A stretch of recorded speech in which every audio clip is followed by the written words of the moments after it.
เอามาพี่น้องมาก่อยปลาพี่น้องเอ้ยมาปิดจอบงานมานี่เด้อเนาะเอาสบายดีบ่สุคนเนาะสบายดีพี่น้องเอ้ย กำลังสิต้มปลาแบบและอาหารก้อยปลาน้องมื้อนี้เนาะสรุปงานมันสรุปงานพี่น้องเอ้ยเอาเข้ามาแม่ในร้องเจ้ากินเลย เฮ็ดคำใหญ่ๆก่อนโตพี่น้องเอ้ยนี่แหละก้อยปลาก็ บวกหาก็เฮ้ย ว่างานสรุปงานก็ต้องตัวนี้พี่น้องเอ้ยเนาะ กี่ว่า ชอยจูไปแล้วคือสิบ่รอดแล้วล่ะพี่น้องเอ้ยเนาะมันบ่มีได้ซะเฮ็ดจังไดเนาะใครจะเอาซีนแบบตูตามตลาดเนี่ยแป้สิบ่จุบาทนี่เอาแป้สิบ่กินพี่น้องกันบาทนี่ ทำแบบกินแล้ว เอามาพี่น้องมาเดี๋ยวน้องลาขออนุญาตกินข้าวกันเนาะ เด้อพี่น้องกินข้าวเที่ยงกัน กินข้าวเที่ยงกันเด้อ เสียงคนบ่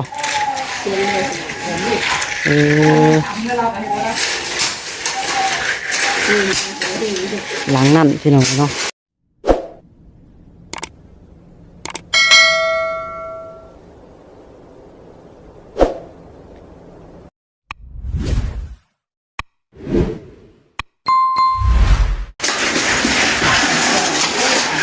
เอาพี่น้องเนาะหลังจากมาแต่เบิ่งว่าสิไปเอากระถางน้ำพี่น้องเลย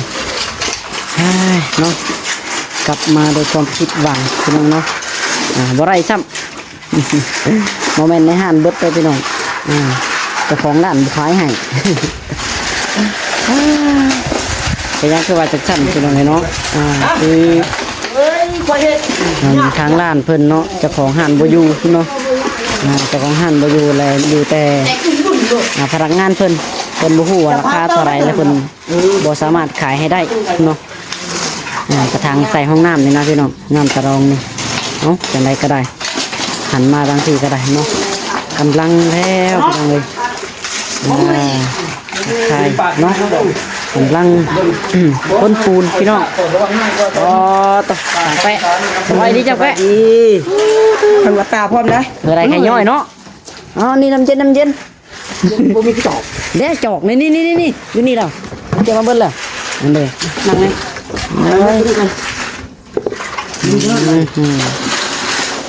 กัดตีนลูก กัดบ่คนว่าดิชื่อกระโบกนะถามใครชื่อให้ลูกหัวหน้าบ่มันเพลืมมาจักบ่แล้วเราบอกว่าเวลาแปะดิชื่อกระโบกนี่เจ้าคุณทางนั้นกำลังงานเฮ็ดเตียงอยู่พี่น้องเลยเนาะเอาไม้มาเฮ็ดเองเลยเตียงก็ได้ปัด2ปัดยังนู้นอยู่ถ้วยวางเส้นเสาป่านมาโลดกระรองเพราะว่าที่คือได้แทนนั่นแหละว่าที่ชื่อปาดถึงเลขคุณบ่ก่อนฉันแหละมาเนี่ยมันมีปาดถึงเลขคุณยังได้ก็ตัวมันตีนก็กากแล้ว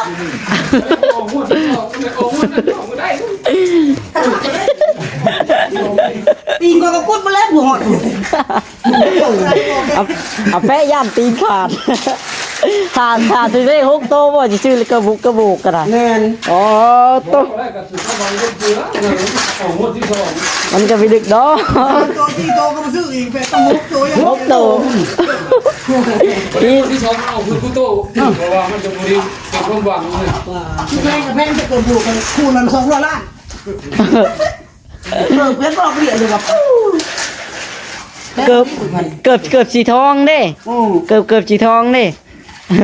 สีทองนะมันแพงแล้วเกือบนั่นน่ะคันเวลาฝนตกนี่เฮาบ่กล้าใส่ได้ยันพอเหลืองแน่มันเกือบทองเลยเอาแป้ยาตีนขาดกันเนาะเราป้อไว้ชื่อกระโบกให้กันถ้าถึงเลข6โตจังซื่อตีกระแพงขาดก้อนเนี่ยไปของดองแป้มันบ่จำแล้ววันนึงที่2มันจำเดี๋ยวมันก็ถึงแล้วประจำชื่อแล้วเลขตัวพันเลยว่ะมื้อใดอีน่ะสิบอกเนี่ยโย่เอาหูนะมันบ่พันเจ้าพันบ่เอาแป้เจ้าพันบ่พันขนมรับตาบ่เป๊ะของมื้อนั้นรับพันเองน่ะบ่เป๊ะเจ้าบ่ได้ทำเรื่องนรับตายังบ่ได้ไปทางใดพี่น้องเนาะมื้อนี้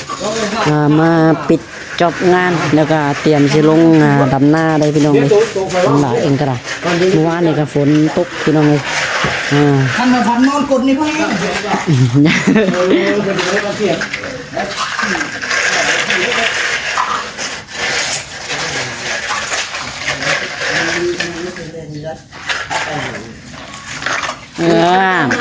ตักสี่แม่เนาะงามเลย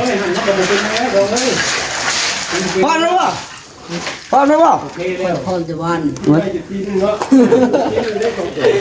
พร้อมแต่ว่า ถือทองละพร้อมแต่ว่านนี่ผมเดี๋ยวสิจมยัง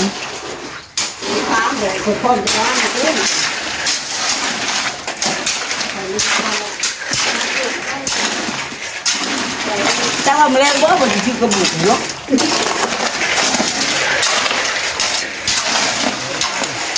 nấu thì là nó bạc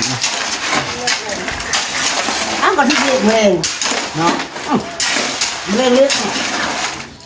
có nước à có bột lên cái bột lên sòng con bột bạn học chắc bạn học chưa đây nữa มาเบิ่งบรรยากาศด้วยกันพี่น้องเนาะการเทขึ้นพี่น้องเลยพอดีเป็นรอบแรงเนาะกินข้าวกินน้ำอิ่มก็จวดเลยน้องหลาก็ได้ ủa sai đầm nào vô đây cô thân đại hả báo phiên của cậu ao phiên này của gì หมอเพียงพอโลด ní phiên này từ cái đấy เละเกือบเนื้อหั่นนะฮะสไตล์นะแปะ hả ใส่เต็มสุดเลยตัวนั้นน่ะ đây này bà มันยันถือกี่ต้มเกิดดำนะ ta đọc nó có bao con chỉ sao đây cô chỉ có bao con chỉ sao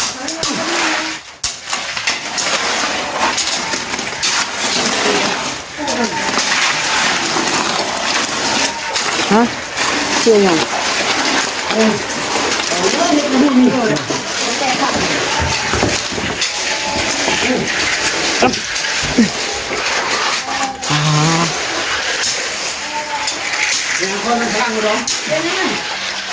đâu à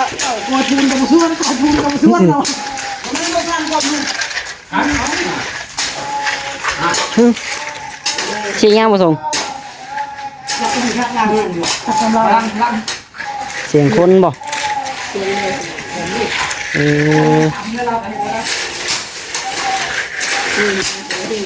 หลังนั่นพี่น้องเนาะมีสะบัน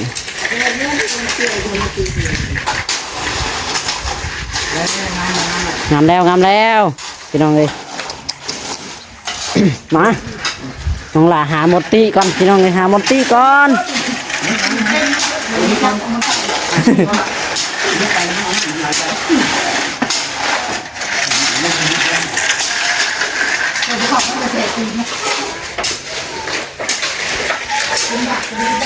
พี่น้องเลยเนาะคนเป็นหลานเลยเนาะ về bây giờ đây cô เสียงคือซีเมนแถวนี้เพิ่นคือสิยินได้ยินเสียงนี่สิ้นแล้วบ่จักเนาะเพิ่นว่าคนใบ้บ่หรือว่าบ่ได้นั่นล่ะก็บ่เข้าใจคือกัน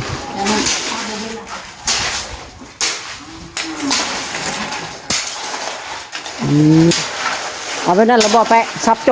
กแล้วบ่ กระชาก อ๋อ พลังมันพลังว่าใช่ไหม ลุกแล้วมันนี่เนาะเฮ้ยใส่แตงหน่ะกอดถึงกลับมาพี่เนาะพักกูดีเลยเนาะให้น้ำมันไหลมาพี่ปกติ nó còn hồn đâu nó còn con trai gì này tu doan đi vậy á mình ơi hành lệ mình chơi gì thế này tu nhanh như hành đi ใส่ในหันว่าประตูใหญ่ ở đây chơi đi con một lông tuổi gì vậy đấy nó เพื่ออนาคตข้างหน้าพี่น้องเนาะหาเงินธนาคารได้เนาะได้ตั้งประตูแล้วก็ก่อพี่น้องเลย ขันก้อนนี่ก็ มันนางแล้วเหลืออยู่ ว่าสิบ่เบิดหลายก็เว้าบ่ได้พี่น้องคือสิหลายเติบอยู่เนาะ ทำเฉพาะก็ว่าที่เราจะบอกไว้เราไว้ในเดียวเนาะ คาราคอแล้วบ่ได้สาบเนาะก็ แต่นี่เลี้ยง บับประตูนั่นแหละ บ่ปลา เออ เลี้ยงแต่เลี้ยงคนเชยบ่ไว้บันนี้ โอเค อยากให้เลี้ยงบ่ อย่างให้เลี้ยงบ่ เบิ่งเชือกนะเชือกข้าวคิด บ่ได้เลี้ยงก็ต้องได้ติปแล้วล่ะคันไว้ฮะ ไว้ได้เนี่ยได้นี่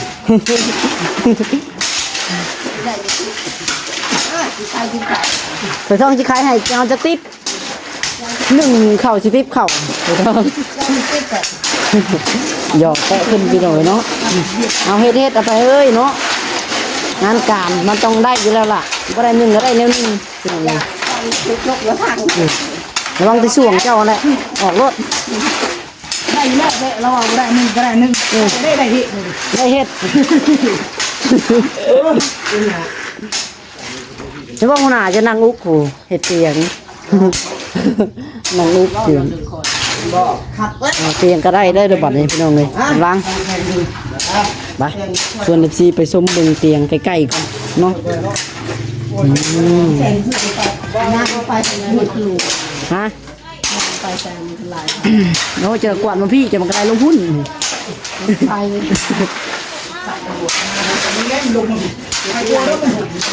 แม่นแน่ ไหลไหล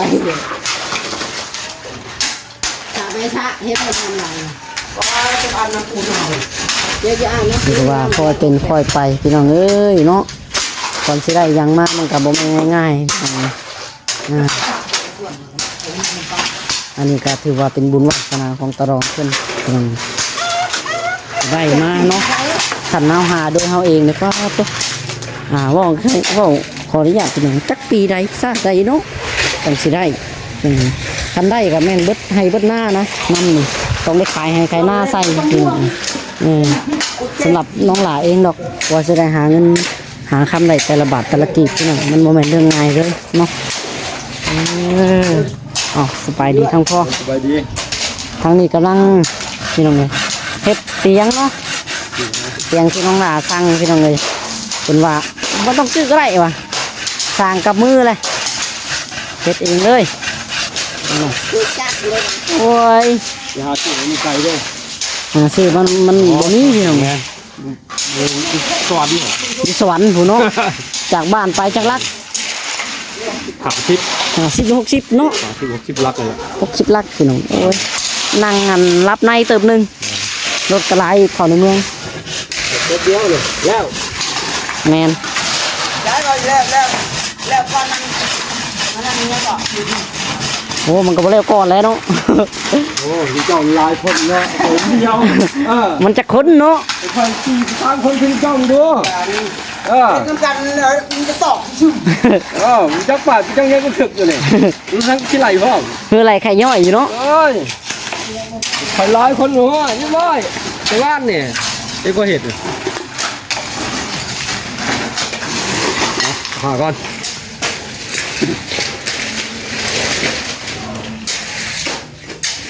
เพิ่นเป็นอิหยังพอหลังเพิ่นเป็นอีสังหลัง ปักกึก ฮะ ปักกึกเราเป็นภาษาตึกเนี่ย คนใบ้บ่แล้วบอกกับไผบ่ผู้เดียว ตัวเดียวแล้ว เราจะกินข้าวกินน้ำแล้วเราแล้ว พ่อแม่เราไปใส่ ข้าวไปยัก พ่อแม่เราไปใส่ซะ ทางเคียงจะว่าจะกินเขาก็ตามภาษาเป๋ แปลเอาอีกแปลเก่งเนาะเจ้าก็เอาพ่อก็แปลเก่งอีกพี่น้อง จริงอยากกินข้าวแล้วมึงไม่ไปหาข้าวกินหรอ โอ้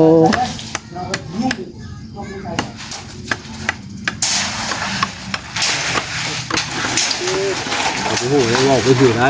ว่าไป เรื่ ซื้ อ อง นี้มันจะเกิดว่ามันบ่ายโมงเลยจะเราจะเขา จักไผเนาะเฮาก็เป็นคน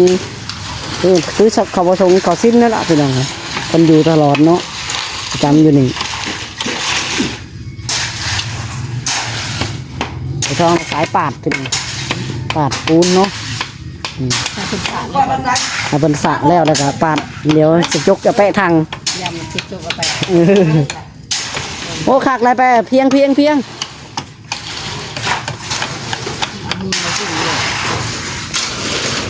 ยผลิต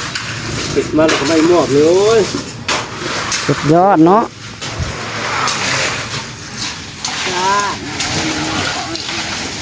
อืม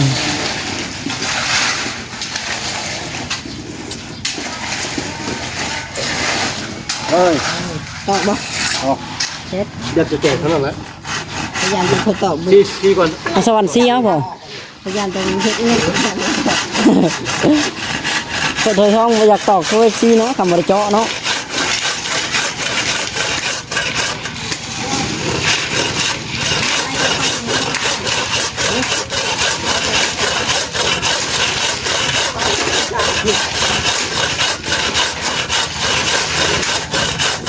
นกตะกี้น้องลาวว่าสิได้ถังมามื้อนี้พี่น้องเอ้ยไปเพราะว่าบ่ได้ซ้ำโอ้ยเจ้าของร้านบ่อยู่ว่าซั่นขอรอดอีพอต้องเองก็ได้เจ้าปาดปูนผู้ ตัวโลจัง อีพอเขาเราบ่ไปซี่ก่อนเราไปซี่ก่อนเลยจังหน่อย สี่ก้อน ตอกบ่ได้ดอกหนึ่งใส่ไฟมาก่อน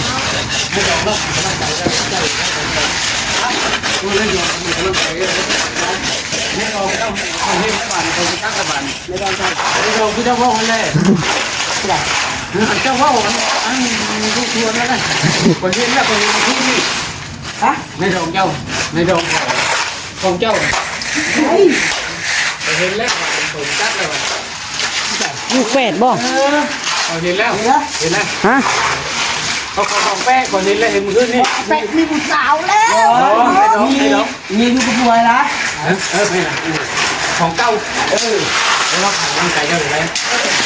เราใจไป ร่างกายเจ้าอยู่แล้ว ไว้ ไม่ลองแล้วเราผ่านร่างกายของเราอันนี้ถูกไหม บ่ได้นั่นนะตัวนี้ได้ตัวดูตัวบอก บอกเคยเห็นแล้วเมื่อคืนนี่เห็นแล้วให้ลองประมาณนี้ตัวเห็นก็ไปจับเคยเห็นแล้วบ้านเห็น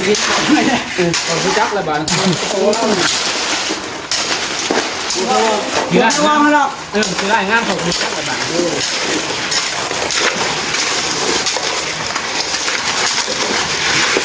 เห็นนั่นแหละเขาจะจักแล้วไปค่ะ เป็นไงเนาะสำหรับพื้นห้องน้ำกับพื้นเพื่อนพี่น้องเนาะพื้นเพื่อนสีสูงยืนจักหน่อยเด้อเนาะประมาณเส้น2เส้น3เส้นพี่น้องเลยนี่เด้อเดี๋ยวถ้าเบิ่งบัดปาดแล้วเนาะสิประมาณใด งั้นเหมือนกูมาคุยเห็นแล้วเขาได้ยกมือแบบนี้หรือชวนคืออะไรนั่นเก็บตัวเลี้ยงหัวหัวตัวนี้ฮะไม่แก่หัวของเต้าดองไม่ดองเต้าเดี๋ยวไม่ให้มันแก่ แต่เดี๋ยวคนตามหาไม่ห่างลูกเป็ดพ่อแล้วสิคือบ่บอกลูกหลานเลยเนาะ มันบุญมากไม่โดนเนาะฮะบุญนี่ว่าเขาก็ไม่ได้เปิดเลยแล้วไอ้ห้องแต่มันอะไรมันห่วงเวลามัน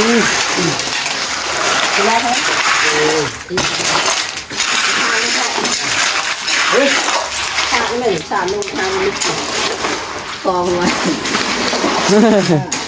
ปลูกมากอ่ะนั่นแหละโน่นน่ะไปแก้งูแล้วแต่เนาะ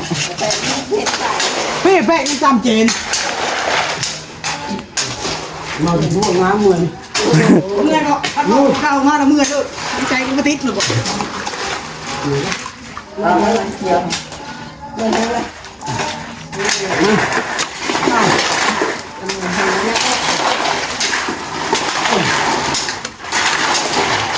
ได้เจ๊ได้เนาะมันก็ไหลออกกระตากดิ พอแล้วมาพี่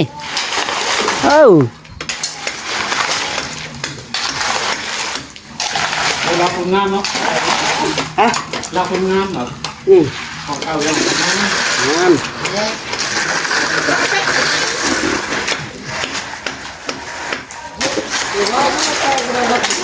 เป็ดกูหายไปได้ก็ไม่ได้หายแบบคุณขตาบุญ หายน้ำหมูใส่เนาะ เราว่าคุณขตาคุณขตาคุณน้องคุณนะนั่งเบียร์ใส่ส่งน้ำนั่งเราอาบน้ำทุกคน ยกมือ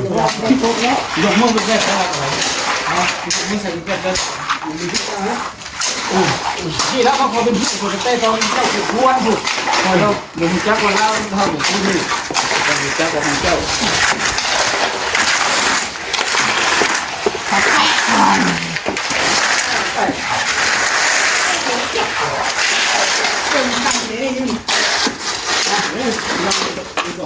นี่ในกระมังนี่ กระด้างหนึ่ง ในกระมังนี่ ใส่รถ ในรถ ใส่บ้างคนแค่เลยใ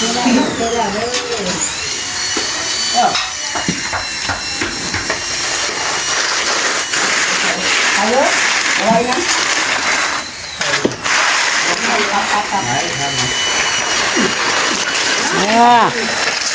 ชีละเซียนน่ะ ไปลูก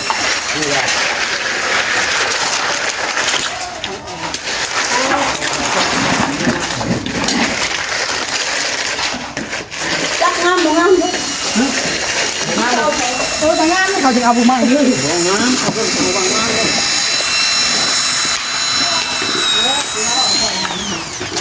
ตามไปตามไปเลยอันนั้นมันก็คือธนาคาร ได้ได้ ปันทั้งบุกเห็นนี่ ร้านร้านเมื่อนี้ เรา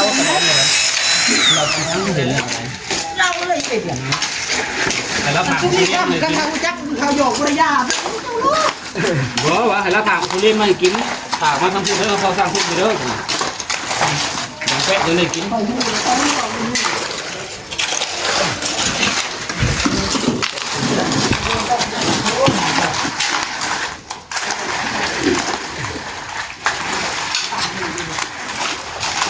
เป็นดอกมันจริงเนาะเขาจริง เออจริงเด้เริ่มได้แล้วมานี่เลยแกเอ้ยมองทะเลนี่แหละ ไปสายพี่น้องโอเคสำหรับคลิปนี้เนาะจะขอตัวลาไปก่อนพี่น้องไว้พ่อกันดีที่หน้าพี่น้องเลยเนาะเอาอีกคลิปหนึงแล้วก็เบิ่งเวียกสำเร็จครั้งแน่แล้วก็ แรกมาได้แล้ว จ่ายค่าเสียหายให้เพิ่นได้พี่น้องเลย